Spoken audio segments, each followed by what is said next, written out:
Welcome to The Explainer. We toss around the words agreement and contract all the time, almost like they're the same thing.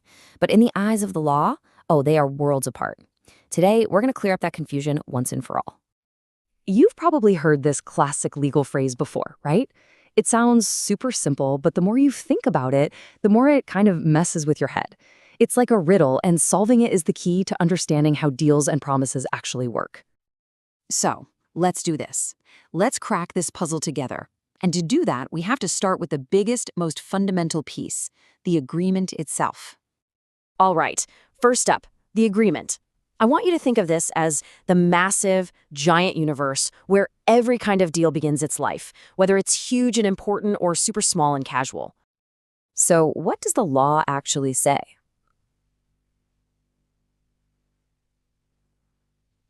Well, the Indian Contract Act from 1872 keeps it surprisingly simple. An agreement is basically just a set of promises where everybody involved is getting something out of the deal. It's a two-way street. And there's actually a step-by-step recipe for how this happens. It kicks off with a proposal, an offer.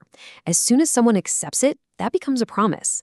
And when you have promises on both sides, where each person gives something of value, what the law calls consideration, boom, you've got yourself an agreement. And this part is so important. The idea of an agreement is huge. It covers everything from you telling a friend, hey, I'll meet you for lunch, which is just a social thing, all the way to a serious business deal like, I'll sell you my car for 5 lakh rupees. Both of those start out as agreements. Okay, so if a simple lunch plan and a major car sale are both agreements, what's the big difference?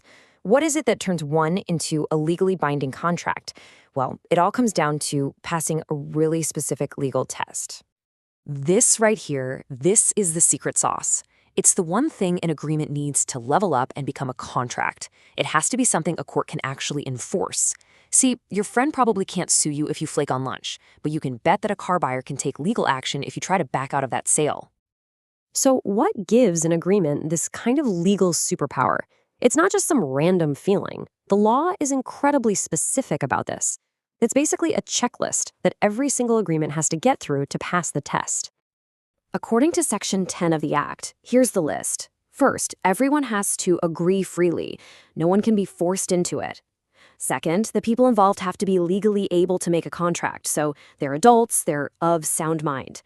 And finally, the whole point of the deal, both the stuff being exchanged and the overall purpose, has to be legal.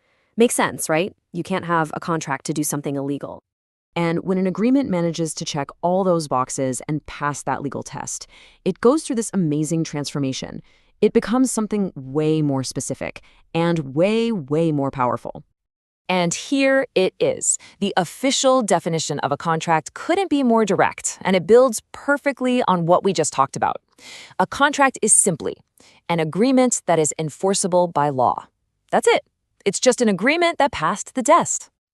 And you can see it right here, straight from the source. I know, it might look like a bunch of dense legal stuff, but that little phrase is everything. It's not just an idea. It is the actual written law that is the foundation for millions of deals made every single day. So if you want a super simple way to remember all this, just think of this formula. You take a basic agreement, you add that special ingredient of legal enforceability, and what you get is a contract.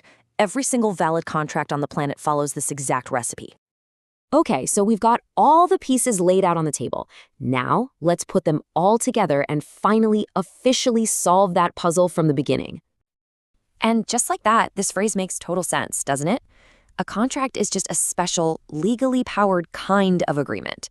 It has to start out as an agreement, but it's got extra features.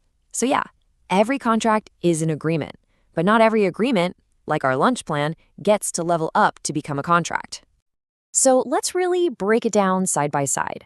An agreement, that's just a promise. A contract, that's a promise the law will actually back up. An agreement might be totally casual with no real legal duty, but a contract has to create one. And that's exactly why agreement is this huge, broad term, while contract is super specific and way more powerful. So really, the big takeaway is this. Think of it like a promotion at work. Every contract starts its life as a simple agreement, but only the ones that meet all those strict legal requirements we talked about get promoted to the official title of contract and get all the legal power that comes with that new title.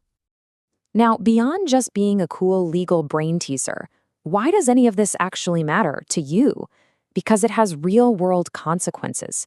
Knowing the difference helps you figure out which promises you hear are just casual talk and which ones are creating a real, binding obligation that you can and must rely on.